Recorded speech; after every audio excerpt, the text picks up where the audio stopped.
Matthew 26, the plot to kill Jesus. When Jesus had finished saying all these things, he said to his disciples, "As you know, Passover begins in 2 days, and the Son of Man will be handed over to be crucified." At that same time, the leading priests and elders were meeting at the residence of Caiaphas,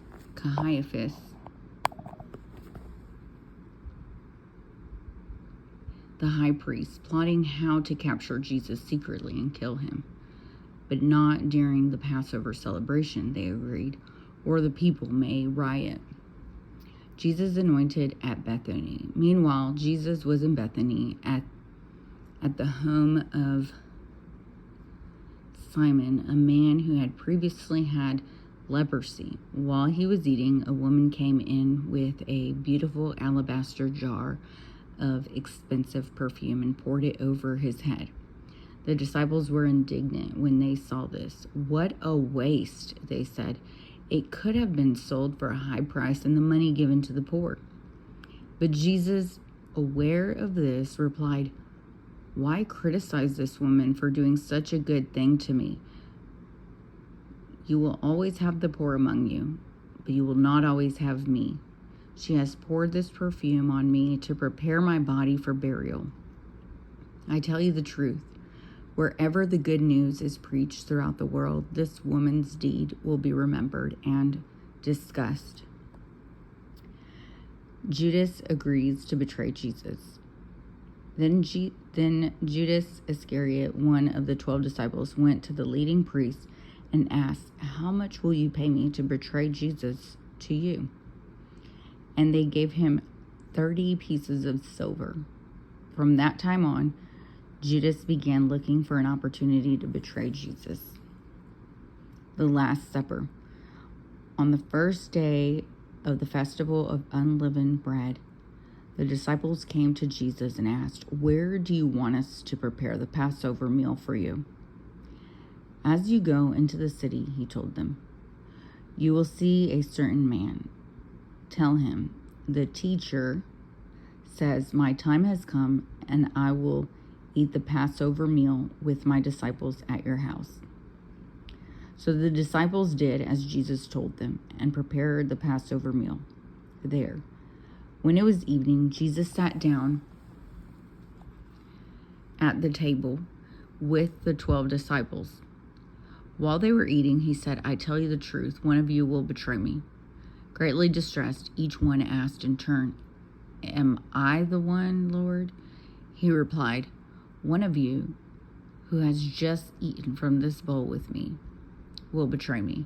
For the Son of Man must die, as the scriptures declare long ago. But how terrible it will be for the one who betrays him.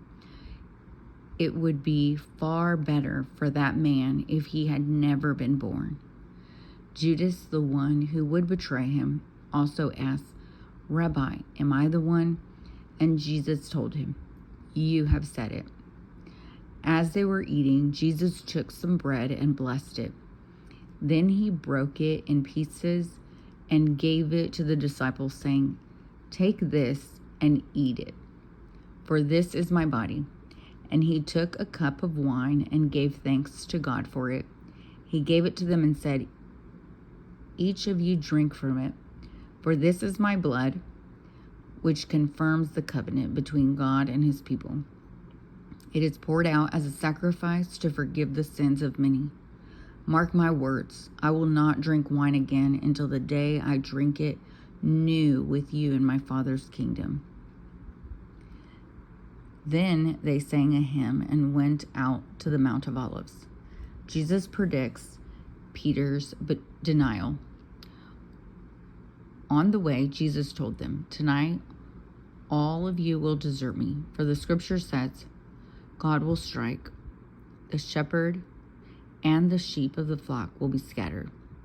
But after I have been risen from the dead, I will go ahead of you to Galilee and meet you there." Peter declared, "Even if everyone else deserts you, I will never desert you." Jesus replied, "I tell you the truth, Peter. This very night before the rooster crows, you will deny 3 times that you even know me." "No," Peter insisted. "Even if I have to die with you, I will never deny you." And all the other disciples vowed the same. Jesus prays in Gethsemane. Then Jesus went with them to the olive grove called Gethsemane, and he said, "Sit here while I go over there to pray." He took Peter and Zebedee's 2 sons, James and John, and he became anguished and distressed. He told them, "My soul is crushed with grief to the point of death. Stay here and keep watch with me."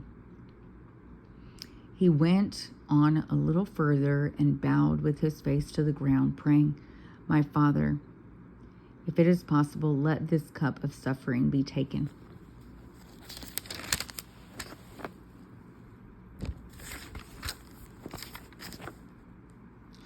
away from me. Yet I want your will to be done, not mine." Then he returned to the disciples and found them asleep. He said to Peter, "Couldn't you watch with me even 1 hour? Keep watch and pray so that you will not give in to temptation, for the spirit is willing, but the body is weak." Then Jesus left them a second time and prayed, "My Father, if this cup cannot be taken away, unless I drink it, your will be done." When he returned to them again, he found them sleeping, for they couldn't keep their eyes open. So he went to pray a third time, saying the same things again. Then he came to the disciples and said, "Go ahead and sleep. Have your rest. But look, the time has come. The Son of Man is betrayed into the hands of sinners. Up, let's be going. Look, my betrayer is here." Jesus is betrayed and arrested. And even as Jesus said this, Judas, one of the 12 disciples, arrived with a crowd of men armed with swords and clubs.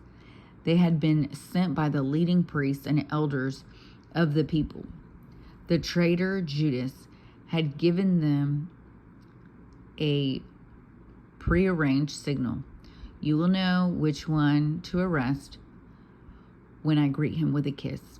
So Judas came straight to Jesus. "Greetings, Rabbi," he exclaimed, and gave him the kiss.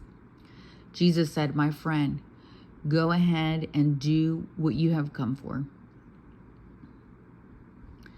Then the others grabbed Jesus and arrested him. But one of the men with Jesus pulled out his sword and struck the high priest's slave, slashing off his ear. "Put away your sword," Jesus told him. "Those who use the sword will die by the sword. Don't you realize that I could ask my Father for thousands of angels to protect us, and he would send them instantly? But if I did, how would the scriptures be fulfilled that describe what must happen now?" Then Jesus said to the crowd, "Am I some dangerous revolutionary that you come with swords and clubs to arrest me? Why didn't you arrest me in the temple? I was there teaching every day." But this is all happening to fulfill the words of the prophets as recorded in the scriptures. At that point, all the disciples deserted him and fled. Jesus before the council.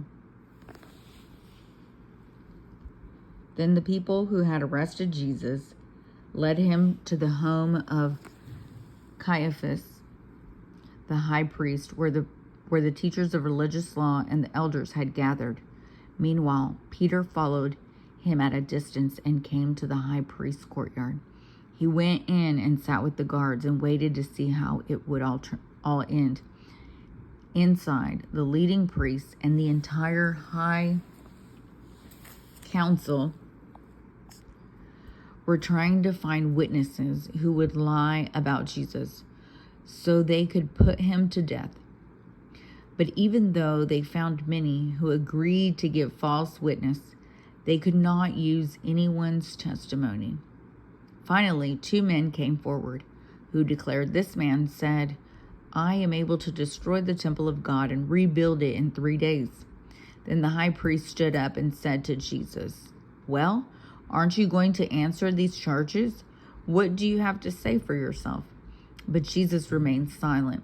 Then the high priest said to him, "I demand in the name of the living God, tell us if you are the Messiah, the Son of God." Jesus replied, "You have said it, and in the future you will see the Son of Man seated in the place of power at God's right hand and coming on the clouds of heaven." Then the high priest tore his clothing to show his horror and said, "Blasphemy! Why do we need other witnesses? You have all heard his blasphemy. What is your verdict?" "Guilty," they shouted. "He deserves to die." Then they began to spit in Jesus' face and beat him with their fists, and some slapped them, jarring. "Prophesy to us, you Messiah. Who hit you that time?" Peter denies Jesus. Meanwhile, Peter was sitting outside in the courtyard. A servant girl came over and said to him, "You were one of those with Jesus, the Galilean." But Peter denied it in front of everyone. "I don't know what you're talking about," he said. Later, out by the gate, another servant girl noticed him and said to those standing around, "This man was with Jesus of Nazareth." Again, Peter denied it, this time with an oath. "I don't even know the man," he said. A little later, some of the other bystanders came over to Peter and said, "You must be one of them. We can tell by your Galilean accent." Peter swore, "A curse on me if I'm lying. I don't know the man." And immediately the rooster crowed. Suddenly, Jesus' words flashed through Peter's mind. "Before the rooster crows, you will deny 3 times that you even know me." And he went away weeping bitterly.